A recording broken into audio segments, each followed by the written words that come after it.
ಒಂದು ಜಾಹೀರಾತಿನ ವಿಚಾರಕ್ಕೆ ಇರ್ಬೋದು, ಒಂದು ಪತ್ರಕರ್ತರಿಗೆ ಅಲ್ಲಿ ಕೆಲಸ ಮಾಡುವ ಪತ್ರಕರ್ತರಿಗೆ ಅಧಿಕೃತವಾಗಿ ಮಾನ್ಯತೆ ಸಿಗುವಂತ ವಿಚಾರ ಇರ್ಬೋದು, ಸರ್ಕಾರದ ಮಟ್ಟದಲ್ಲೂ ಕೂಡ ಅದನ್ನ ಒಂದು ಮಾಧ್ಯಮ ಅಂತ ಗುರುತಿಸುವ ರೀತಿ ಇರ್ಬೋದು. ಇದು ನಮಗೆ ಕರ್ನಾಟಕದ ಮಟ್ಟಿಗೆ ದೊಡ್ಡ ಡೆವಲಪ್ಮೆಂಟ್.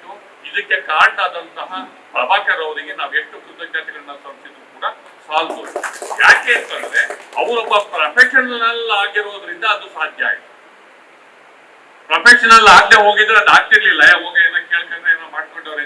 ಅವ್ರು ಹಂಗಲ್ಲ, ಬೇರು ಮಟ್ಟದಿಂದ ಪತ್ರಿಕೋದ್ಯಮಕ್ಕೆ ಬಂದವರು ಒಬ್ಬ ವರದಿಗಾರರಾಗಿ, ಮುಖ್ಯ ವರದಿಗಾರರಾಗಿ ಫೀಲ್ಡ್ ಅಲ್ಲಿ ಏನಾಗುತ್ತೆ, ಪತ್ರಕರ್ತರ ಕಷ್ಟಗಳೇನು, ಪತ್ರಕರ್ತರ ಇತಿಮಿತಿಗಳೇನು ಎರಡೂ ಕೂಡ ಬಲ್ಲವರಾಗಿದ್ದಾರೆ. ಹೀಗಾಗಿ ಅವರು ಒಂದು ಮುಖ್ಯ ಹುದ್ದೆಯಲ್ಲಿ ಇರುವಂತಹ ಸಂದರ್ಭದಲ್ಲಿ ಪತ್ರಿಕೋದ್ಯಮ ಮತ್ತು ಪತ್ರಿಕೋದ್ಯಮಕ್ಕೆ ಹೊಂದಿಕೊಂಡಿರುವ ಅಂಗಗಳಿವೆ ಅಲ್ವಾ, ಅದಕ್ಕೆ ಅವರು ಕೊಟ್ಟ ಕೊಡುಗೆ ಬಹುಶಃ ಈವರೆಗೆ ಯಾರೂ ಕೂಡ ಇಲ್ಲ. ಆ ಪೇಪರ್ ಹಾಕೋದಿಗೂ ಕೂಡ ಒಂದು ನೆಲೆಯನ್ನು ಕೊಟ್ಟರು, ಹಾಗೆಯೇ ಪತ್ರಿಕೆಗಳಿಗೂ ಕೂಡ ಒಂದು ನೆಲೆಯನ್ನು ಕೊಟ್ಟರು. ತಮ್ಮ ಕೈಯಲ್ಲಿ ಎಷ್ಟಾಗುತ್ತೋ ತಮ್ಮ ಅಧಿಕಾರ ವ್ಯಾಪ್ತಿಯಲ್ಲಿ ಅದನ್ನ ಸತತವಾಗಿ ಅವರು ಮಾಡ್ತಾ ಇದ್ದಾರೆ. ಅಂದ್ರೆ ನಮ್ಮ ನೋವುಗಳಿಗೆ, ನಮ್ಮ ಕಷ್ಟಗಳಿಗೆ, ನಮ್ಮ ಬೇಡಿಕೆಗಳಿಗೆ, ನಮ್ಮ ಅನಿಸಿಕೆಗಳಿಗೆ ಕೇಳುವಂತ ಹೃದಯ ಅವರಿಗಿದೆ. ಅವರಿಗೆ ನಾನು ಹೆಚ್ಚು ಪ್ರೀತಿಪೂರ್ವಕವಾಗಿ ಕೃತಜ್ಞತೆಗಳನ್ನು ನಾನು ಸಲ್ಲಿಸ್ತಾ ಇದ್ದೇನೆ.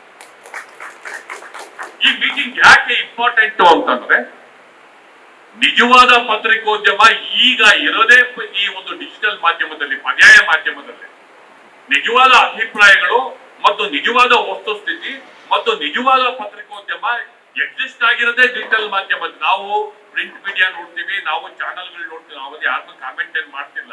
ಆದ್ರೆ ಒಂದು ರೀತಿಯಲ್ಲಿ ಯಾವುದನ್ನೇ ಆಗ್ಲಿ ವಸ್ತುಸ್ಥಿತಿಯಲ್ಲಿ ಇದ್ದುದು ಇದ್ದ ಹಾಗೆ ಮತ್ತು ಹೇಗೆ ಯಾವುದು ಸತ್ಯವೋ ಅದನ್ನು ಬೆಳಕು ಚೆಲ್ಲುವ ಹಾಗೆ ನಿಜವಾದ ಪತ್ರಿಕೋದ್ಯಮ ಮತ್ತು ನಿಜವಾದ ರೀತಿಯ ಮಾನವೀಯತೆ, ಅಂತಃಕರಣ ಮತ್ತು ನಿಷ್ಪಕ್ಷಪಾತ ಪತ್ರಿಕೋದ್ಯಮ ಎಕ್ಸಿಸ್ಟ್ ಆಗಿರದೆ ಈ ಪರ್ಯಾಯ ಮಾಧ್ಯಮದಲ್ಲಿ.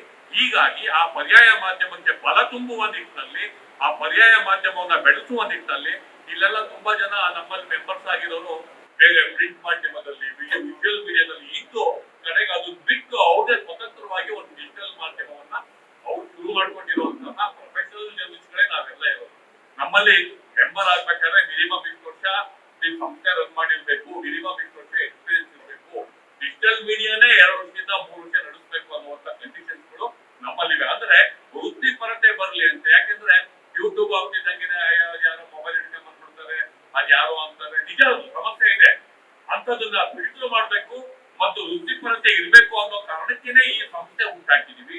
ಇದೊಂದು ಅಪ್ಪಟ ವೃತ್ತಿಪರ ಸಂಸ್ಥೆ, ಅಪ್ಪಟ ವೃತ್ತಿಪರ ಮತ್ತು ಯಂಗ್ಸ್ಟರ್ಸ್ ಹೆಚ್ಚಿದ್ದಾರೆ. ಮತ್ತು ಈ ಮೂಲಕವಾಗಿ ಜರ್ನಲಿಸಂ ಅನ್ನ ಬೆಳೆಸುವಂತದ್ದು, ಈ ಮೂಲಕವಾಗಿ ಮಾಧ್ಯಮವನ್ನ ಬೆಳೆಸುವಂತಹ ದೊಡ್ಡ ಗುಂಪು ಇಲ್ಲಿ ನಮ್ಮ ಜೊತೆ ಇದೆ. ಹೀಗಾಗಿ ದೊಡ್ಡ ದೊಡ್ಡ ಪ್ರಯೋಗಗಳು ನಮ್ಮಲ್ಲಿ ಆಗ್ತಾ ಇದೆ. ಹೀಗಾಗಿ ಇದು ಇವತ್ತಿನ ಮಾಧ್ಯಮ, ಇದು ಇವತ್ತಿನ ಮಾಧ್ಯಮ. ಆದ್ರಿಂದ ಇಂತಹ ಮಾಧ್ಯಮವನ್ನ ಪ್ರಭಾಕರ್ ಅವರು ಗುರುತಿಸಿದ್ದಾರೆ. ಅವರು ಇಲ್ಲಿ ಬಂದಿರೋದು ನಮ್ಮೆಲ್ಲರಿಗೂ ಕೂಡ ಸಂತೋಷದ ವಿಚಾರ ಆಗಿದೆ. ಆಮೇಲೆ ಈಗ ತಂದಿರುವ ಪಾಲಿಸಿನಲ್ಲಿ ಕೆಲವು ಸ್ಟ್ರಿಕ್ಟ್ ಆಗಿರುವ ಮೆಜರ್ಸ್ ಇದೆ, ಅದು ಕೆಲವು ತುಂಬಾ ಪ್ರಾಕ್ಟಿಕಲ್ ಆಗಿ ಇಂಪ್ಲಿಮೆಂಟ್ ಮಾಡಕ್ ಆಗ್ತಲೇ ಇರುವಂತಹ ಕೆಲವು ಕಂಡೀಷನ್ಸ್ಗಳು ಕೂಡ ಇದೆ. ಮತ್ತೆ ಕೆಲವೇ ಸೀಮಿತವಾದ ಜನ ಮಾತ್ರ ಇದರಲ್ಲಿ ಬರುತ್ತೆ ಅನ್ನುವಂತಹ ರೀತಿನೂ ಇದೆ. ಅದ್ರಲ್ಲಿ ಕೂಡ ಕೆಲವು ಬದಲಾವಣೆಗಳಾಗಬೇಕು ಅನ್ನೋದು ನನ್ನ ಅಭಿಪ್ರಾಯ ಕೂಡ ಆಗಿದೆ.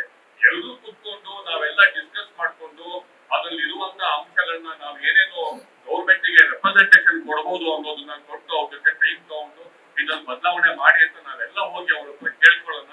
ಈಗ ಸದ್ಯಕ್ಕಂತೂ ಆ ಬಗ್ಗೆ ಡೀಟೇಲ್ ಆಗಿರುವಂತಹ ಚರ್ಚೆ ಬೇಡ. ಇದೊಂದು ಸಂತೋಷದ ಕಾರ್ಯಕ್ರಮ.